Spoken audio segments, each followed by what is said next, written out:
Beer is really old. It's the oldest beverage made by humans in the world. It used to just be part of running a house. Everyone made beer, or everyone's neighbor made beer. And we don't see why we're not all just making beer.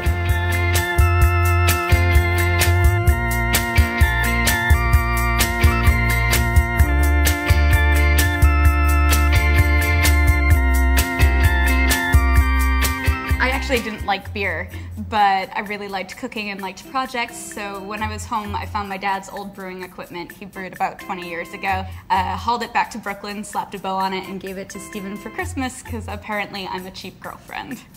I guess that makes me cheap, so I was pretty happy with it. We were making 5-gallon batches, and we couldn't brew in Erica's apartment because her kitchen was pretty much the size of this couch. One person can brew and the other person could gently applaud in the background. The idea for the 1-gallon kits really came about because we were shocked that you couldn't find brewing supplies in New York City. And as soon as we made our first batch, we realized why New York didn't have any brewing supply stores, and it was because to do it on a 5-gallon scale is really big, really messy. So from the start, we tried to figure out a way to scale it down and make it feel more like cooking, and something that everyone could do on the stovetop. We were trying to figure out how big you could go while still being small. And the 1-gallon size seemed really perfect because it worked with stock pots you already had. The other parts didn't exist, so we would hand saw and drill parts from larger kits so that they would work. That was our life for maybe a good half a year, sawing plastic shavings just everywhere. We started kind of creating this kit for us that kept evolving, and then we got to a point where we realized, like, okay, this works. The biggest challenge starting out was just figuring out all these small problems that would arise. We had to learn how to do absolutely everything. So between the two of us and between our 3 employees, there's 0 business classes between any of us. We just had to realize what we were capable of, and even things that we weren't capable of, we had to figure out how to be capable.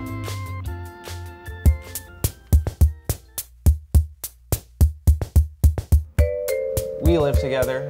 We drink coffee together, eat breakfast together, walk to work together. We work facing each other. Our desks are 2 inches apart. It is hard sometimes, but then you also have that shared knowledge of why your day was so bad. Sure. It's one thing to say, like, why are you being so grouchy today? And it's another thing to know exactly why and also feel grouchy yourself because you did the same exact thing.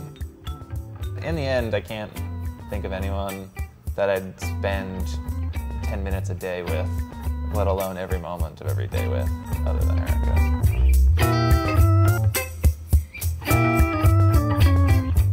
We laughed the other day because we looked at each other and we said, hey, I haven't worked for anyone in a few years. That's pretty great.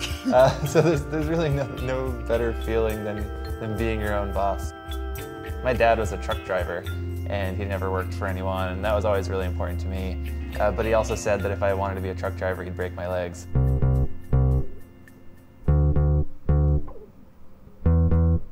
My favorite part of brewing is definitely coming up with these recipes and walking through farmers markets or spice stores and getting inspired by what's on restaurant menus, and then coming back and being like, how do you turn this into a beer? The real fun is kind of just sitting down with a piece of paper and writing down all the beers we want to make.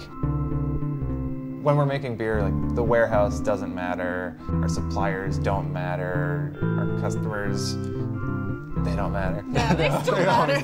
But in the end, like, the only thing that matters when we're making beer is just, us and that pot of oatmeal, and we're just making beer, and we don't have to think about anything else.